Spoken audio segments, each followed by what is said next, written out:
What are you the 1% of? I figured I have to be in the top 1% of deaf guitar players worldwide. I heard completely fine for like 25 years and spent 19 years of that to practice guitar playing. Been legally deaf for 3 years now and still can play well. Muscle memory. I kinda want to start a band called Death Metal or something. You have to watch The Sound of Metal. It is a movie about a drummer who starts to lose his hearing. Actually a great movie on its own. Right, but you would get it more than most would. I'm the 7th generation in my family with the same name. At the end of my name I legally have a 7. Got my wisdom teeth pulled. One side grew back over a year from a fragment. Left dentist published an article about it and was so happy. I was not with another oral surgery. My mom had her wisdom teeth pulled out and they all grew back again. Dentist never seen anything like it, lol. I have small intestinal cancer. The type is the same as colon cancer, but where it's located is less than 1% of worldwide diagnosis per year.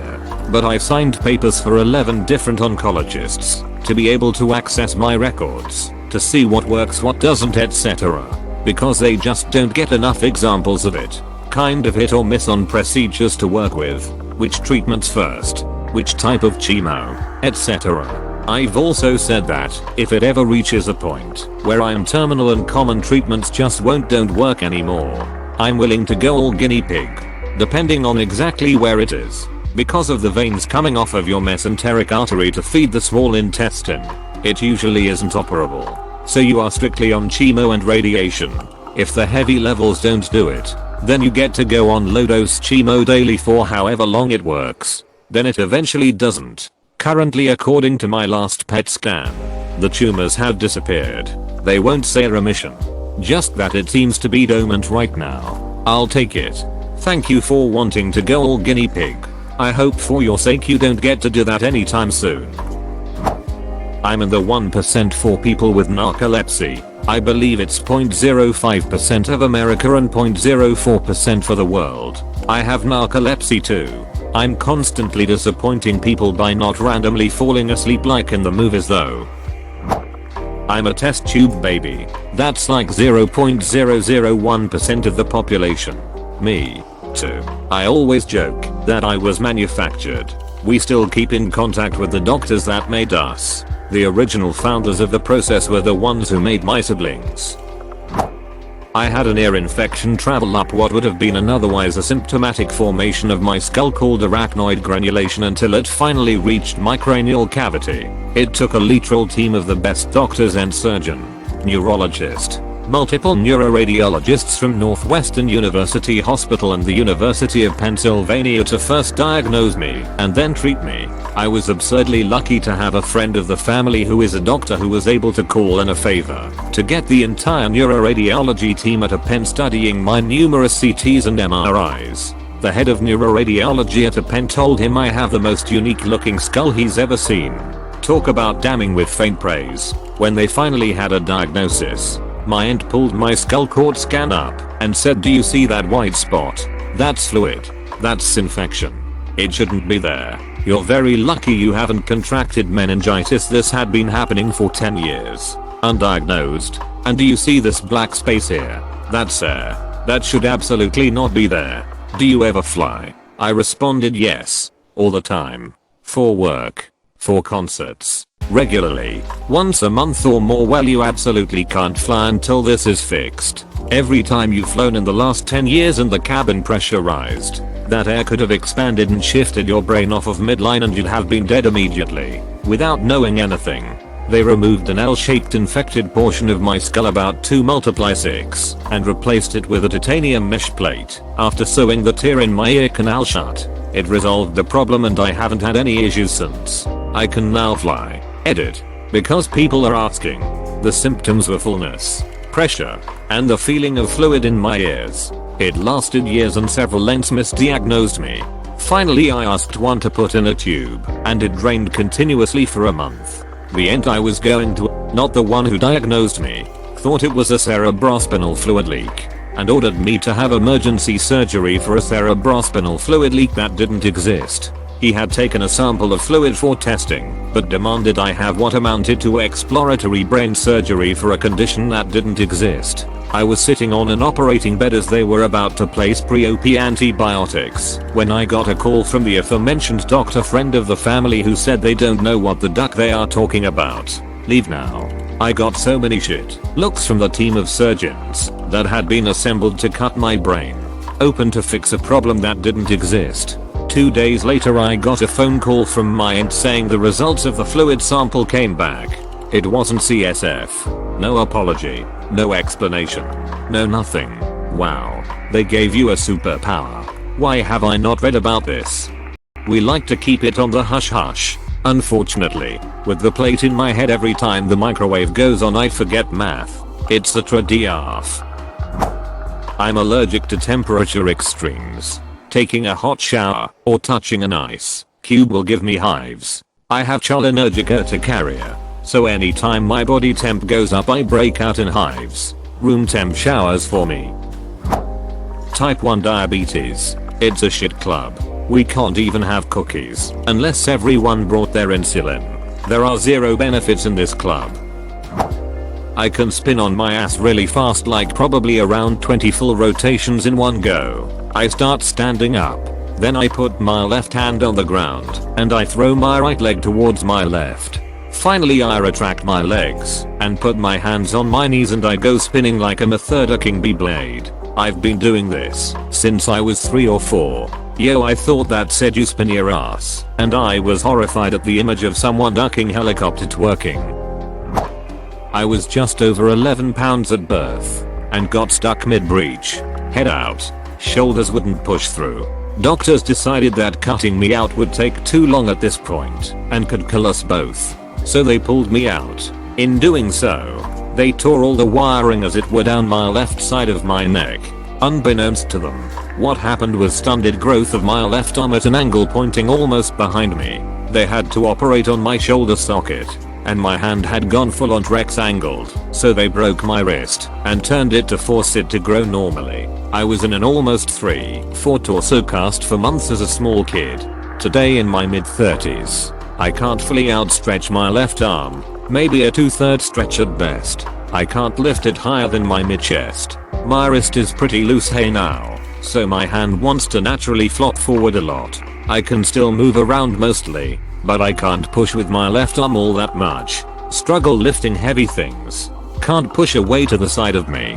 Can't drive manual cars, but can drive autos. My arm is also thinner than my right, due to the muscle development. I had a twitch in a thumb almost like a clock for about 4 years that suddenly stopped. Also have to use my right hand to get my left into the position I want it to be in, because the nerves aren't there to send the signal to move it in certain directions. You normally just move your arms, but I can't, and it's like trying to move a part of you through telepathy. Physio was the only answer, but it barely changed anything after circa 6 months, and I packed that in my early teens, because what's the point etc. It stuck me up pretty badly mentally I'd say. Even though I'm overall pretty happy, doesn't affect my work. I can still type etc, but I get aches on my left shoulder blade and shoulder. I can't do push-ups or pull-ups, so don't go to the gym or do sports as it's an obvious disadvantage. So I'm overweight but not massive.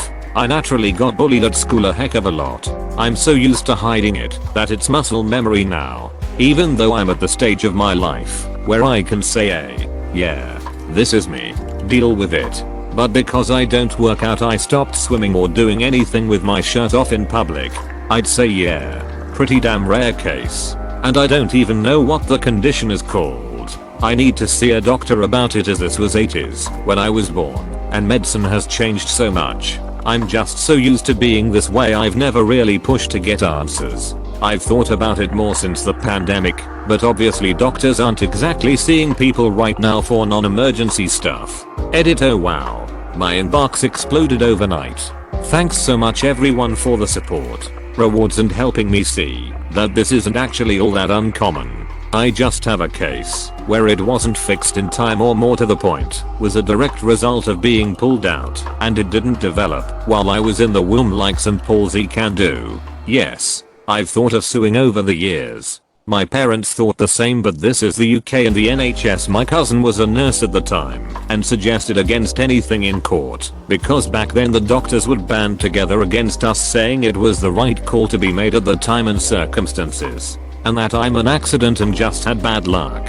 I haven't contacted any lawyers about it ever, but some days I wonder if I should, given the sheer impact on my life physically and mentally due to a bad call by a doctor. I also acknowledge that some of you have pointed out in DMs and responses that people have lost limbs and still go to the gym and are ripped. What's my excuse? I've been making excuses and hiding my arm as best I can, and 99% of the time it goes unrecognized, as I still have everyday control over it and it at least looks somewhat normal, if maybe half or three for the size and width of my right arm. A lot of keeping my hand in my pockets. When you've spent 34 years hiding something and having it control you so much, it's hard to mentally just say duck it and go to the gym and not care what anyone thinks. People see things differently. If you lost a limb, people will be proud of you for going to the gym and understand. When you have a limb that isn't normal but looks almost normal, you get ridiculed, bullied as a kid and teenager, and even adults will stare and judge you. You don't forget that stuff, and it messes with your head. And it's just easier to not show it by going to the gym.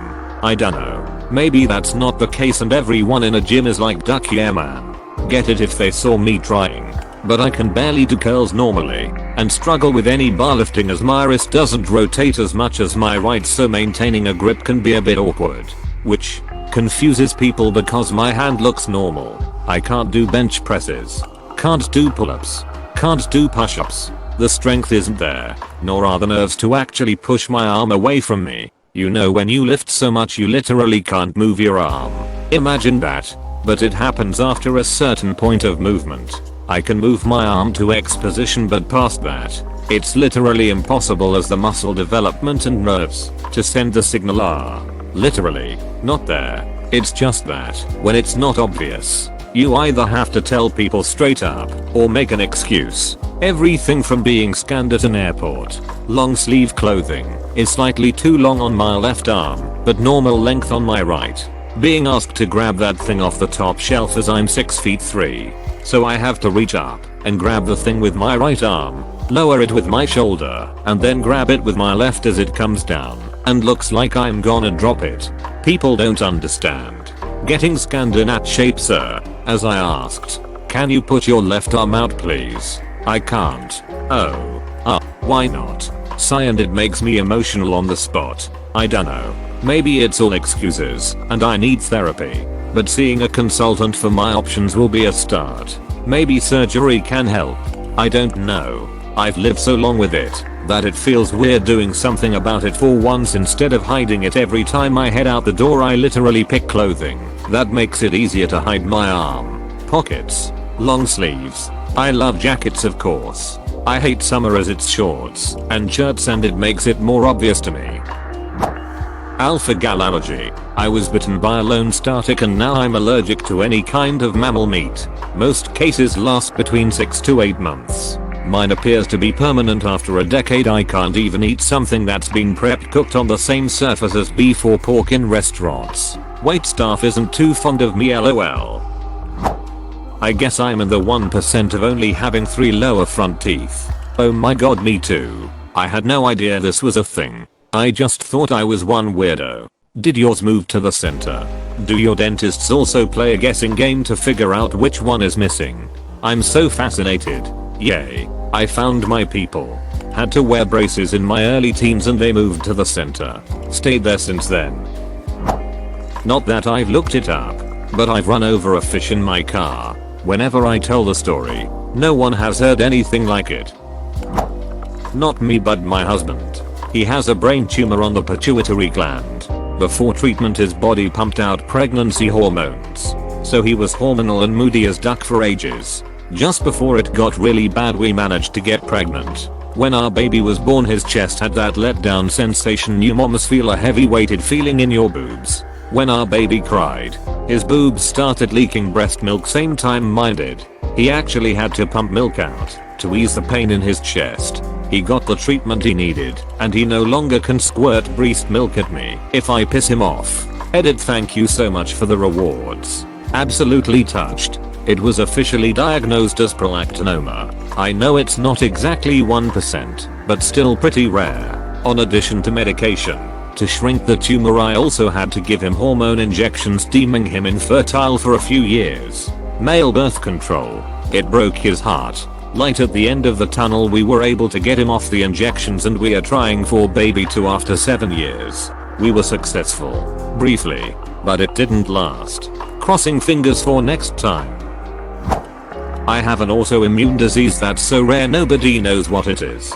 Genetic testing is currently underway to see if I have a recently discovered genetic defect that about 10 people have been diagnosed with. Edit, I appreciate all the people attempting to give me a diagnosis in the comments, but I think 6 years and more specialists than I can count on one hand might know a little more about what's going on than some strangers on the internet. Edit 2, I've got some links to some information on what I'm currently waiting to find out if I have. It's called INFLTR8 Kick Us Right, and it was named by one of the first people diagnosed with it. The study link and the link to a story about its discovery and naming. Link. Spades. I'm actually in the top 0.06% and used to be 1 out of 43,000 players. So I'm like one of the top billionaires in the world, but in spades skills, so that earns me about a 0.00. Probably less than 1%, but I'm sucrose and fructose intolerant. No fruit, candy, ice cream, even some veg is for me. I had AB blood, which is found in less than 1% of the population. I think it's like 0.1, 0.5% of women or something. But I have a double uterus, medically called a diddle-fizz uterus. A septum separates my uterus, which kinda made them form into 2 separate ones, and the septum continues down into the vagina. So I also have a left and right side. Not fun to deal with, but I'm too scared to get the surgery for it. I finished first in Tetris 99 once. I can swallow my tongue, or rather put my whole tongue in the hole to my nose, where the nose and mouth come together. Apparently my ear doctor said that none of her colleagues believed her when she said she had a patient that could do that. So I had to do it while she was filming, so she could prove them wrong. Hilarious to have my doctor shove her iPhone in my mouth. When Spotify released listening statistics at the end of 2020, I was on the top 0.1% of Weird Al Yankovic listeners. My daughter was the first in Canada to have her cord blood harvested for stem cells. They were to be used for a bone marrow transplant for her brother. As a side note, my son was diagnosed with what was then called JCML, a child leukemia occurring in about 0.001% of all childhood leukemias. The survival rate, I believe, was in the 1 percentile range.